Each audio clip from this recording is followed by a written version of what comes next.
गुरुर्ब्रह्मा गुरुविष्णू गुरुदेव महेश्वरा गुरु साक्षात परब्रह्म तस्मै श्री गुरुवे नमः.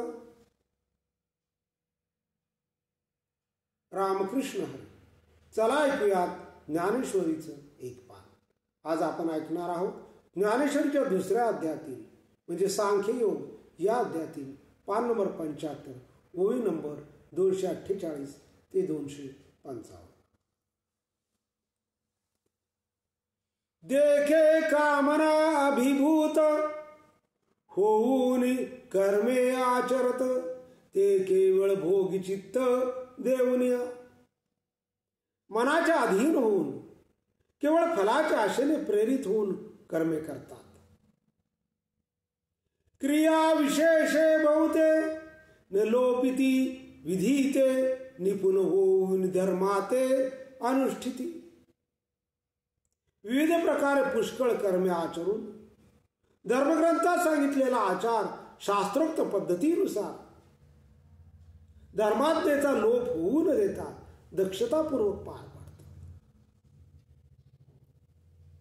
परी एकची कुडे करती जे स्वर्ग कामू मनी धरिती यज्ञ पुरुषा चुकती भोगताज.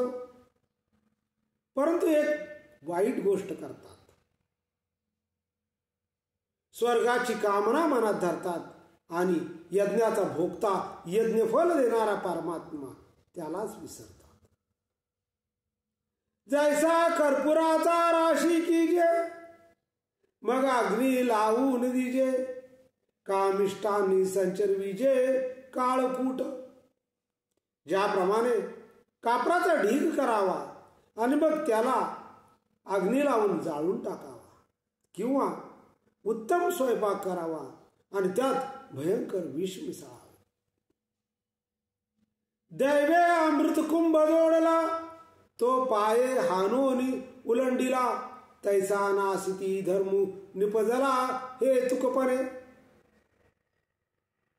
किंवा परम भाग्याने मिळालेला अमृतकुंभ पायाने लाथडून पालथा करावा.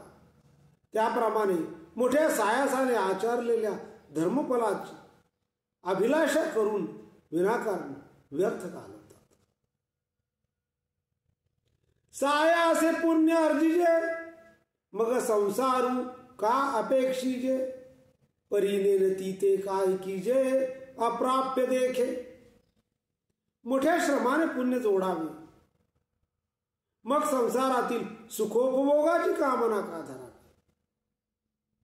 सद्बुद्धी ज्यांना प्राप्त नाही अशा अज्ञानी लोकांना काय करावे. जैसी रांधवणी रससोयनिकी करून या मोले विकी तैसा भोगासाठी अविवेकी धाडती धर्म. ज्याप्रमाणे पाकशास्त्रात निपुण असणाऱ्या स्त्रीने उत्तम स्वयंपाक करावा आणि द्रव्याच्या लालसेने विकून टाकावा त्याप्रमाणे हे अविवेकी लोक सुखोपभोगाच्या अभिलाषाने हाती आलेला धर्म व्यर्थ घालवतात. म्हणून हे पार्था दुर्बुद्धी देख सर्वता तया वेद वादरता मनी वसे. म्हणून हे अर्जुना तात्पर्य असे की वेदवचनांची चर्चा करण्यात मग्न असलेल्या मनात दुर्बुद्धी असते. आजचं ज्ञानेश्वरीचं पान इथं संपलेलं आहे. यानंतरचं पान ऐकूयात पुढच्या भागामध्ये. रामकृष्ण.